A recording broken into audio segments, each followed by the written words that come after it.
We got suicidal donkeys here in America. We got Democrats going full-on political Harry Carey as they try to gut America while thinking it's an honorable act, although having none of the loyalty of the samurai. And why isn't PETA pitching a fit and protesting Hamas? You'd think they'd be a little angry about these brutes making donkey bombs. I think what's happening. Propaganda.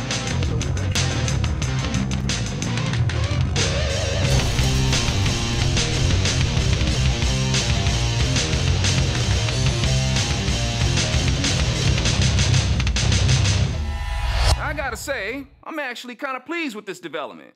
Islamo militants are resorting to using animals to do their bombings. The optimist in me says that maybe they're recognizing the value of human life, and instead of strapping bombs to themselves or children, they got dynamite donkeys to detonate. Hey, before the donkeys explode, do they go, Allahu Akbar? I hear donkey bombs have a real kick-ass effect. Ooh. Man, I thought donkeys were supposed to be stubborn. Hey, you ain't putting that on me, Jack. You better go get one of them camels or something. Yeah, I can totally hear Uncle Si doing the donkey voice. So now the Israeli soldiers have to be on donkey watch and blast donkeys like the Robertson family duck and buck commanders. And since they're shooting donkeys, would that make them ass commanders? Believe it or not, I'm not trying to be facetious at Israel's expense. The joke in itself is how Israel has to struggle for support against enemies of such obvious evil. It's like the referee in wrestling, reprimanding a tag team partner of the good guy wrestling team while he's unwittingly let the bad guys double team the good guy's partner. It fits because the referee, like Obama, has no idea what's going on, but he's gonna play tough anyway. But at the same time, wrestling is staged, and the referee is aware of the scenario, just as Obama is aware of the scenarios in the Middle East, and is playing the oblivious referee, who's allowing Israel to be set up for a double, triple, quadruple team-up attack on them. I know that the phrase, don't mess with Texas, is more commonly known, but the saying really should be, don't mess with Israel. God already pretty much said it.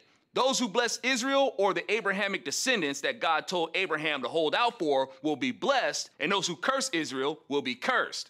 But from Paris to London, people are protesting Israel because young Palestinians were killed at the hands of Israeli troops.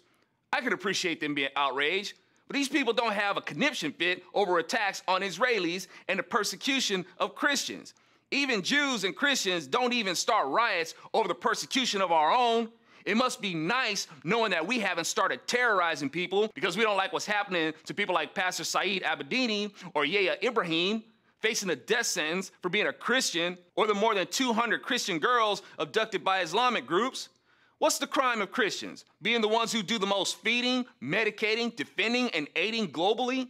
The people who are persecuting Christians and Israelis don't even have to worry about not receiving American funding, let alone being terrorized by us.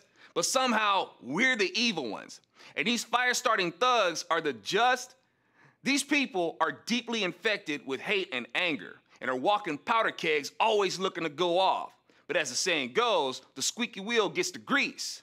The more of a fit you throw, I guess the more you'll be perceived as the good guy who's the actual victim. And you're on fire for justice. And these left-wing pro-Palestinian groups are perceived as justified in their bitterness. And Hamas won't be scorned for their treatment of animals. There was more outrage for the idea of the US using dolphins for military purposes.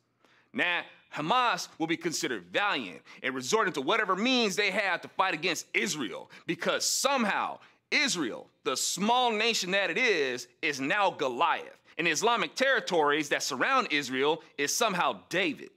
I'm Alfonso Rachel with Zonation, and my band has a song about messing with Israel called Special Delivery.